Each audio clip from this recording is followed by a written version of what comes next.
झारखंड की ब्यूरोक्रेसी और सिस्टम पर बड़ा सवाल खड़ा हो रहा है। सरकार और उसके अफसरों के बीच एक ऐसा खेल चल रहा है जिसमें नुकसान सिर्फ जनता और सरकारी खजाने का हो रहा है। मामला है वेटिंग फॉर पोस्टिंग, यानी पोस्टिंग का इंतजार। नियम यह कहता है कि किसी भी अफसर या कर्मचारी को 15 दिन से ज्यादा इंतजार नहीं कराया जा सकता, लेकिन हकीकत देख लीजिए। झारखंड में राज्य प्रशासनिक सेवा और राज्य पुलिस सेवा के 108 अधिकारी दो दो महीने से वेटिंग फॉर पोस्टिंग में पड़े हुए हैं। ये रोज सचिवालय आते हैं, हाजिरी बनाते हैं और बिना काम किए वापस लौट जाते हैं। पद खाली है, जिम्मेदारी देने की जरूरत है, लेकिन सिस्टम जैसे गहरी नींद में सो रहा हो। जरा आंकड़े समझिए, राज्य में 1.5 लाख से ज्यादा पद खाली हैं। करीब 200 पद ऐसे हैं जहां अफसर प्रभार में हैं, मतलब असली जिम्मेदारी किसी के पास नहीं है। अस्थायी रूप से किसी को थमा दी गई है, फिर भी 108 अधिकारी बिना काम के बैठे हैं। इनमें से 45 राज्य प्रशासनिक सेवा और 63 राज्य पुलिस सेवा के हैं। इन अफसरों को न जिम्मेदारी मिल रही है और न काम। कुछ अधिकारी तो महीनों से ऐसे ही बैठे हैं। राज्य प्रशासनिक सेवा के डीडीसी पद से हटे दर्जन भर अफसर 4 महीने से इंतजार कर रहे हैं। वहीं जूनियर सिलेक्शन ग्रेड के 3 दर्जन अधिकारी 2 महीने से खाली बैठे हैं। ये अफसर हर दिन ऑफिस आते हैं, शाम को बिना किसी फाइल छुए घर लौट जाते हैं। अब सवाल उठता है कि क्या नियम कानून बस किताबों के लिए है? वित्त विभाग ने साफ साफ कहा है कि बिना काम वेतन देना गंभीर वित्तीय अनियमितता है। 1998 में इसका आदेश जारी हुआ। 2022 में फिर संकल्प पत्र आया। उसमें लिखा गया कि योगदान देने के 1 हफ्ते के भीतर पोस्टिंग हो जानी चाहिए।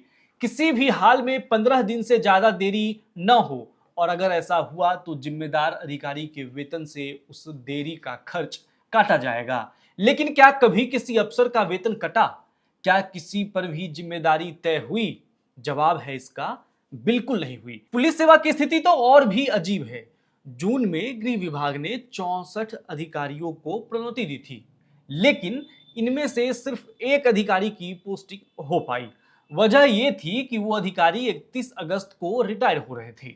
बाकी 63 अब तक इंतजार कर रहे हैं, और जब तक पोस्टिंग नहीं होगी प्रमोशन का लाभ भी उन्हें नहीं मिलेगा, क्योंकि प्रमोशन का फायदा पोस्टिंग की तारीख से ही लागू होता है। यानी एक तरफ सरकार कहती है कि अफसरों को प्रोत्साहन दो, उन्हें बेहतर जिम्मेदारी दो, दूसरी तरफ उन्हीं अफसरों को महीनों तक बिना काम और बिना प्रमोशन के बैठाया रखा जाता है। इस पूरी कहानी का निचोड़ यह है कि सिस्टम की लापरवाही की कीमत जनता चुका रही है।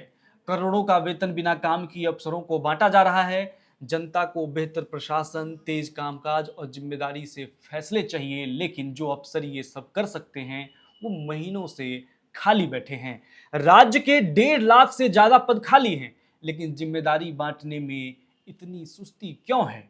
सरकार के पास इसका बिल्कुल भी जवाब नहीं है। कानून और नियम तो कहते हैं कि जिम्मेदार अफसरों से पैसा वसूला जाए, देरी की वजह भी पूछी जाए, सुधार के उपाय किए जाएं, लेकिन हकीकत में किसी को फर्क नहीं पड़ता। अफसरों की फौज है, पोस्टिंग नहीं हो रही है और जनता की समस्याएं जस की तस बनी हुई है। सवाल सीधा है, क्या ये प्रशासन जनता के लिए काम कर रहा है या फिर सिर्फ तनख्वाह देने के लिए? यह मामला सिर्फ झारखंड का नहीं है, पूरे देश में अक्सर ऐसा देखने को मिलता है कि अफसर महीनों तक पोस्टिंग का इंतजार करते रहते हैं। लेकिन झारखंड में यह संख्या और हालात दोनों ही बेहद गंभीर हैं, क्योंकि यहाँ न सिर्फ पद खाली हैं, बल्कि कामकाज का सीधा असर लोगों की जिंदगी पर पड़ रहा है। सड़क, स्वास्थ्य, शिक्षा, कानून व्यवस्था, सब जगह अफसरों की जरूरत है, लेकिन जिनसे काम लेना चाहिए उन्हें बेकार में घर बिठाया रखा है। अब देखना होगा कि क्या सरकार इन नियमों को लागू करेगी, क्या जिम्मेदार अफसरों से जवाब तलब होगा, या फिर ये मामला भी फाइलों में दब कर रह जाएगा। लेकिन इतना तय है कि जब तक ये इंतजार खत्म नहीं होता तब तक जनता के लिए कोई सुधार नहीं होगा। अफसर बिना काम के बैठे रहेंगे और सिस्टम जनता की आंखों में धूल झोंकता रहेगा। तो मैंने आपको आज के खबर में बताया कि किस तरह से पदें खाली हैं। 108 अधिकारी आज भी इंतजार कर रहे हैं अपने पद पर बैठने के लिए, लेकिन सरकार निश्चिंत है। सरकार को शायद जरूरत ही नहीं लगती है कि इन 108 अधिकारियों को उनके पोस्ट पर बहाल किया जाए, पोस्टिंग दी जाए, ताकि वो अपना काम को सुलभता से निभा सकें। खैर, आप इस खबर पर क्या सोचते हैं, अपनी राय कमेंट बॉक्स में लिखिए, चैनल को सब्सक्राइब कीजिए और देखते रहिए एयर नाउ।